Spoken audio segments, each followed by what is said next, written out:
आज हम लोग जानेंगे पैरेलल ऑपरेशन ट्रांसफार्मर।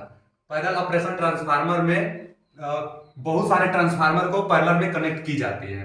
पैरेलल में कनेक्ट करने से यह फायदा होता है कि जो लोड होता है, लोड का जब डिमांड बढ़ता है और हमारे पास बड़े ट्रांसफार्मर की सुविधा उपलब्ध नहीं होती है, तो दो ट्रांसफार्मर को पैरेलल में एडिशन कर लेने से लोड की सप्लाई पूर्ति हो जाती है। अर्थात पावर रेटिंग और लोड करंट रेटिंग बढ़ाने के लिए पैरेलल ऑपरेशन की जाती है।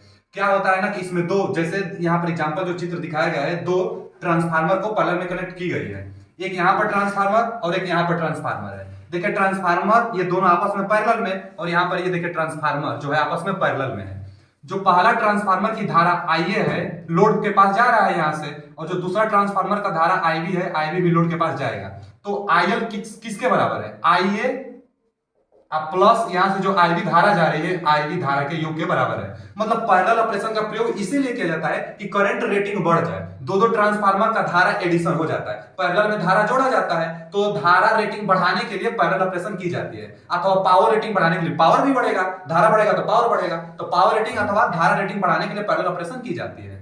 इसकी संरचना ये है, अगर V1 वोल्टेज इसके लिए है तो V1 वोल्टेज इसके लिए भी होगा।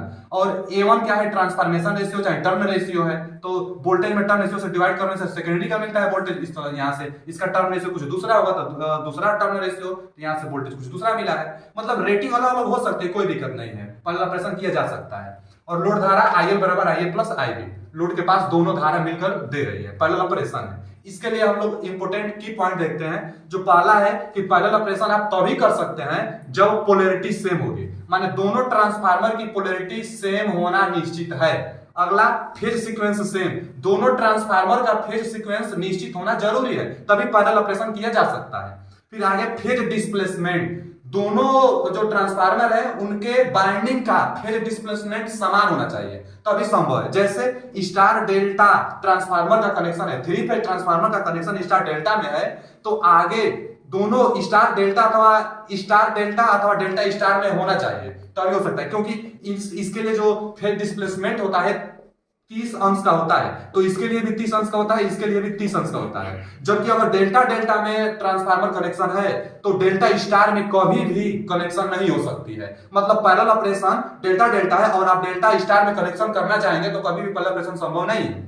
फिर आगे same ratio turn, parallel operation करते समय यह भी ध्यान में दिया जाता है कि यदि दोनों ट्रांसफार्मर का रेशियो जो होता है टर्म रेशियो सेम है तो अच्छा पैरेलल ऑपरेशन दिखाएगा। जरूरी नहीं है कि टर्म रेशियो एक समान हो, लेकिन टर्म रेशियो एक समान होगी तो एक आता है सर्कुलेटिंग करंट 0 हो जाएगा, क्योंकि A2 - A1 सर्कुलेटिंग करंट के फार्मूला में A2 - A1 आता है, और टर्म रेशियो इक्वल हो जाने से सर्कुलेटिंग करंट 0 हो जाती है। सर्कुलेटिंग करंट क्या होता है? सर्कुलेटिंग करंट एक ऐसा करंट है जो लोड पर धारा नहीं जाता है, बाइंडिंग में ही चक्कर लगाता रहता है। यहां से धारा यहां आएगा, यहां से फिर यहां से यहां और यहां से यहां और ऐसे। तो देखिए यह सर्कुलेट इसी में करेगा, लोड के पास यह धारा जाएगा ही नहीं, ये बाइंडिंग पर ही चलता रहता है। कोई पूछ देगा सर्कुलेटिंग करंट किसे कहते हैं, कह जी कि वह धारा पैरेलल ऑपरेशन में उत्पन्न वह धारा जो केवल बाइंडिंग पर चक्कर लगाती है, लोड को सप्लाई नहीं देती है, सर्कुलेटिंग करंट कहा जाता है। इससे लाभ भी है, लाभ है कि कॉपर लॉसेस को बढ़ा देता है। कॉपर लॉसेस बढ़ाएगा तो किसी एक ट्रांसफार्मर को ओवरलोडेड कर देगा,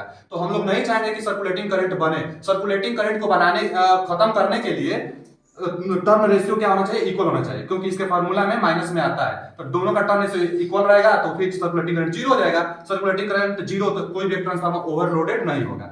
फिर आगे इंपोर्टेंट टर्म यह है कि यदि इंपेडेंस इक्वल है, दोनों ट्रांसफार्मर का इंपेडेंस यदि इक्वल है तो अपने रेटिंग के अनुसार लोड को सप्लाई देंगे।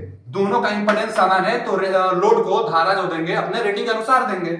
और इक्वल रेटिंग यदि है, दोनों ट्रांसफार्मर समान रेटिंग के हैं, तो इंटरनल इंपेडेंस पर लोड को धारा देंगे। इंपेडेंस ज्यादा होगा तो लोड को कम देगा, इंपेडेंस कम होगा तो लोड को फिर ज्यादा धारा देगा। तो ये दोनों बहुत महत्वपूर्ण है सवाल कि यदि दोनों ट्रांसफार्मर का इंपेडेंस इक्वल है तो अपने रेटिंग पर निर्भर करेंगे, लोड को सप्लाई देंगे।